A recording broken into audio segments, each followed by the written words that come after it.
কোনোদিন ভাবিনি নিজস্ব সংবাদদাতা বলবো যে আমি কামানের গুলির উপর বসে, কামানের গুলি না কি বলে,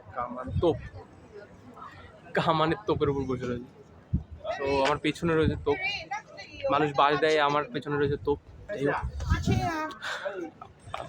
তো আমি এইখানে এই সব ঘুরলাম, অনেক কিছু দেখলাম, অনেক কিছু দেখবো সুস্থ থাকলে, স্বাভাবিক থাকলে।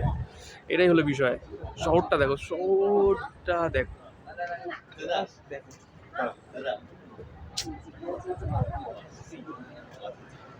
জাস্ট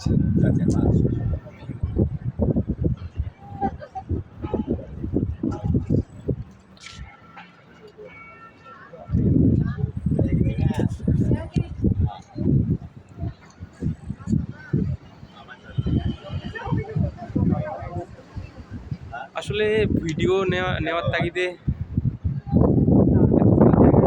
নিজের চোখ দিয়ে দেখানো, ভিডিও তোলার ইসে, এটাই আজকে আর কি লাস্ট ভিডিও। এবার শুধু আমি আধা ঘন্টা এখানে চুপচাপ করে বসবো, জিনিসগুলো অনুভব করবো। সবটাই স্মৃতি না, কিছুটা উপভোগেরও ব্যাপার থাকে, তাই না? তো সত্যিই খুব সুন্দর জায়গা, অবশ্যই ব্লেসড বলবো। ঠাকুর যেন হাতে পায়ে সব ঠিক থাকে, আর বাবা মার আশীর্বাদ থাকে। তো তোমাদের সঙ্গে আবার দেখা হবে। চলো, ভালো থেকো।